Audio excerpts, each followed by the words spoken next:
Muy bien, 19 y 16 minutos en la República Argentina. Estamos aquí en AM 1300 Radio La Salada acompañándote en este regreso a casa ya con algunas lluviecitas aquí en la ciudad autónoma de Buenos Aires. Pero hacemos el puente imaginario, el puente telefónico imaginario, nos vamos a la capital de la provincia de Buenos Aires, a la ciudad de La Plata, que seguramente este fin de semana también sabrá de lluvia, o ya lo estará sabiendo, no sé. Él nos va a decir el amigo aquí, al amigazo, el socio, un gran periodista, muy buen conductor y lo que es mejor todavía, un gran tipo, un gran asador también, aunque todavía no probé el asado, pero no importa, ya me lo va a hacer, ya me lo va a hacer, lo estoy presionando por todos los wines, ya lo voy a lograr, con un dron, con algo, pero lo logro, me falta el dron nada más. Un día voy a traer el dron, acá a Buenos Aires, Radio La Salada, y voy a transmitir cosas, se lo voy a chorear allá de La Plata, pero bueno, no importa. Santiago Sautel, el CEO, no sé si para él es mala palabra hoy en día, o si no, el director, vamos a decirlo así, más chiquitito, de Realpolitik. ¿Cómo andas, Santi? Bienvenido una vez más. ¿Cómo andas, Sergio? Con eso que dijiste del asado me mostraste que el resto es todo mentira. Todo mentira, claro, claro. Es verdad. Y con respecto a lo de SEO, no tengo ningún problema que me digas así, porque el cargo lo hacen las personas, no al revés. Totalmente. Muy bien, qué grande. Aplausos, aplauso para el asador tendría que haber sido acá, Aplauso para el asador. Bueno, muy bien, pero lo que nos lleva a la conversación del día, como siempre, algún tema a veces ríspido, a veces no tanto, pero este es un tema realmente grosso, ¿no? Porque hizo historia y estamos hablando de aquella inundación. Tenía que ver con el agua, tenía que ver con la lluvia, nada más que fue una celda impresionante de los alrededores de La Plata, luego pasó a La Plata, 400 milímetros en poco tiempo, bueno, y el tema del manejo de la herramienta política, ¿no? De cuántos fallecidos sí, de cuántos fallecidos no. Y por eso mismo, justamente quería charlar contigo, Santiago, para que me digas lo que Realpolitik tuvo en sus manos, documentación fiel para decir de qué se trató, qué pasó aquella vez. Bueno, te cuento, en la medianoche del 19 de septiembre de este año, o sea, hace una semana, 10 días, nosotros anunciamos que vamos a publicar un informe de un registro que la gestión de Scioli ocultó sobre 171 muertos del trágico 2 de abril, día en que ocurrió, 2 y 3 de abril, la inundación tan terrible que tuvo la ciudad de La Plata, en donde se registraron, según cifras oficiales, poquito más de 100 muertos. Nosotros anunciamos que vamos a publicar un registro que la gestión de Scioli ocultó con 171 muertos. Cuando avisamos esto, casi al instante, el juez Arias, el ex juez Arias, porque ahora ya no está más en su cargo, se contacta con mi mujer preguntándole qué era lo que teníamos y qué era lo que íbamos a publicar, intentando detener la publicación, ¿no? Claro. Lo cual a mí me llamó mucho la atención porque yo tenía una impresión de él muy buena, hoy no es tanto, y por otro lado, él hacía de columnista en nuestra radio, es decir, que nosotros teníamos algún tipo de relación, podría haberme escrito y podría haberme dicho las cosas de otra manera. Nosotros publicamos este material. Perdón, ¿sigue siendo columnista de la radio? No tuve la posibilidad de pero porque se fue él, porque de hecho claro. ahora te voy a contar. Publicamos este material, yo me levanto al otro día y encuentro un descargo del ex juez, diciendo que yo era un mercenario, publicó una constancia en la que mostraba cuánto cobraba yo de publicidad de la Municipalidad de La Plata, y dijo que era una opereta del intendente Julio Garro. Bueno, entonces yo qué hice, dije, acá entre nos, total no nos escucha nadie, Sergio, qué boludo este tipo.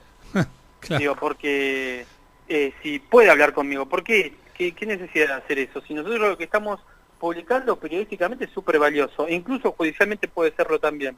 Totalmente. Entonces, ¿qué hago? Le respondo.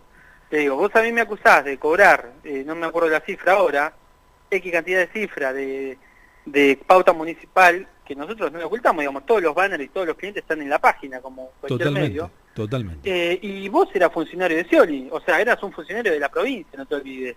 Y a vos te pagaba el sueldo de la provincia.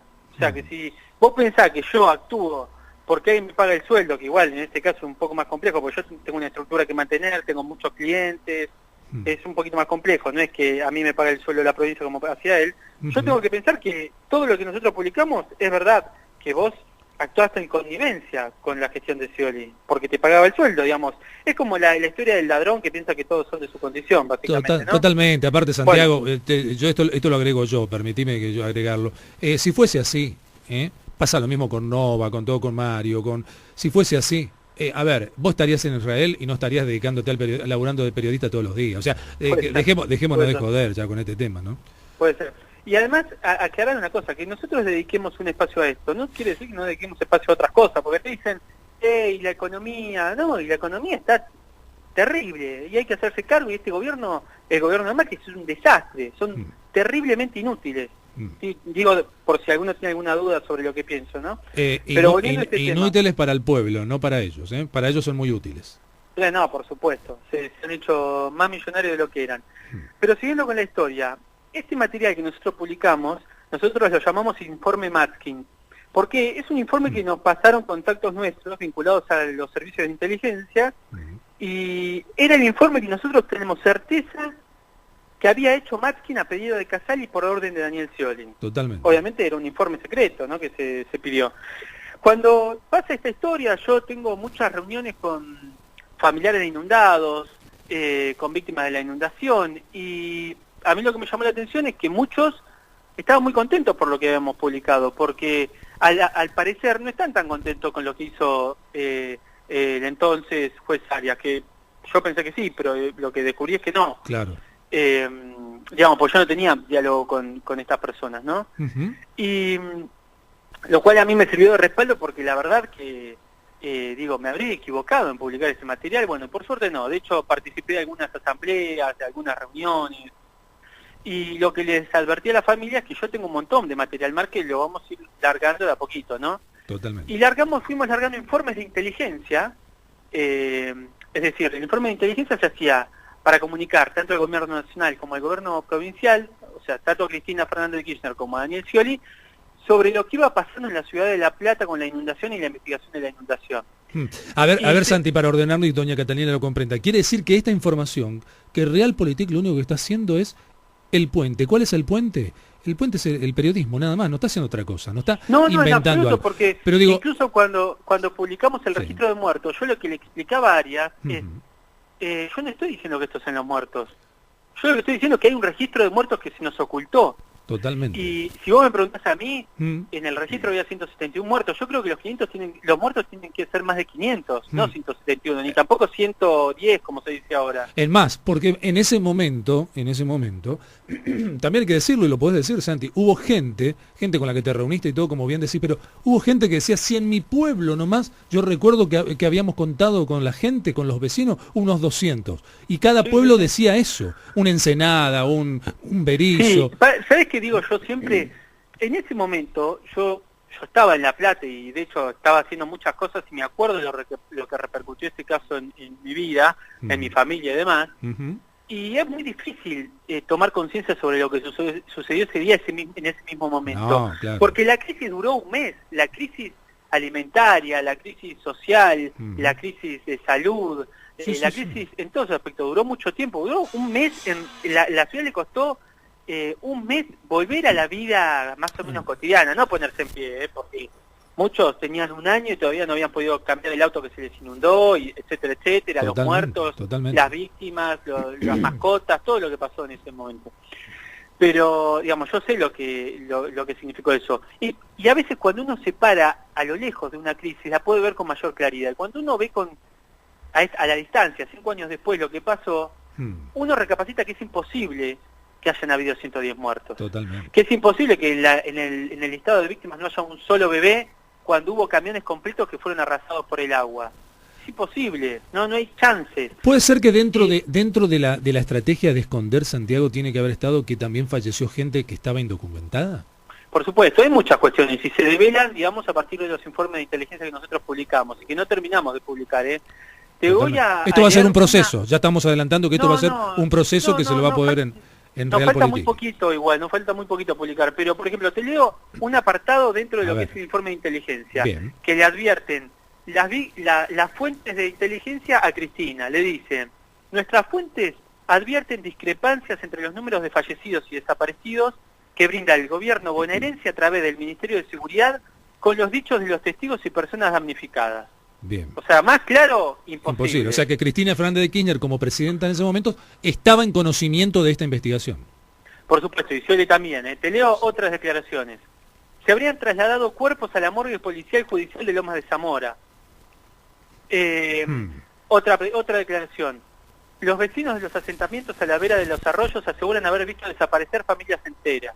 Porque, a ver, había indocumentados, pero también había familias enteras viviendo a la vera de los arroyos que se inundaron, pero 3 metros. Increíble. Te leo otra más. La morgue del cementerio local, con capacidad para 150 cuerpos, se encontraba colmada con 200 cuerpos aproximadamente. También la morgue del Hospital de Niños Sor María de Udebica, que fue utilizada para resguardar 40 cuerpos de adultos, dado que las correspondientes del Hospital San Martín y Rossi estaban atiborradas. Estos son los informes de inteligencia. O sea, ya acá contamos 250 cuerpos, ¿no? Obviamente no con nombre y apellido, pero por lo que dicen los informes, ¿no? Por lo que dicen Después hay un informe muy interesante, en realidad es una carta muy interesante que escribió el cura de Villa Elvira, el padre Daniel Quintar, que dice: solo en mi zona de Villa Elvira y Villa Progresa hay más de 50 muertos, 2 barrios relativamente pequeños para lo que es toda la ciudad de La Plata. Están escondiendo los números, dice el padre, ¿eh? El propio comisario me dijo que son más de 200. ¿Qué pasó? Este padre puntualmente, según nos contaron las fuentes a las que tuvimos acceso después de varios informes que largamos, lo removieron, desapareció. Qué casualidad. Y nadie no sabe, sabe dónde fue. No, y no sin antes dar una misa y pedir perdón y haberse desdicho de todo lo que dijo. O sea que cuando tuvo que desdecirse, misa, perdóname, públicamente tuvo que desdecirse ante su comunidad parroquial, lo que fuese. Sí, y cuando bajó de la misa, esto me lo contaron las mismas víctimas, Quintar se desacercó y les dijo: discúlpenme, pero me vi obligado a hacer esto. Alguien lo obligó. A ver, nosotros no tenemos la verdad sobre esto, y tampoco decimos que esto sea cierto o no lo sea. Yo no sé para dónde va todo esto. Lo que digo es que esto puede que no sirva para nada, pero quizás sí. Y así esto sirva para que aparezca un caso más sobre el cual echar algo de sombra, me parece que ya está todo justificado. Y lo que, insisto, yo juzgo del ex juez Arias es que en lugar de haberme bastardeado de la forma tan baja y tan vil que lo hizo, apretando incluso a mi esposa, lo cual me parece una idiotez y una canallada que va por otro plano, me parece que lo que tendría que haber hecho es lo que no hicieron los políticos en su momento: decir, esto puede ser útil a la causa, vamos a la justicia y llevémoslo juntos, porque si no, uno no puede más que dudar. La verdad que uno no puede más dudar. ¿Por qué problema tiene el ex juez que nosotros publiquemos este material? ¿O está ocultando algo? Claro, porque ¿cuál es el verdadero trasfondo de su enojo, ¿no? de su inquietud, de su preocupación? Reitero con esto, era hasta columnista de un programa de la propia radio del grupo. No, pero perdóname, Santiago, pero déjame también destacar esto. Piensen, racionalicen esto. Fíjense que Realpolitik, ¿cómo será que justamente no practica otro tipo de periodismo, sino que teniendo a un juez o ex juez, como quieran, teniéndolo... Era juez bueno, perfecto, estaba en funciones, bueno, con más razón todavía.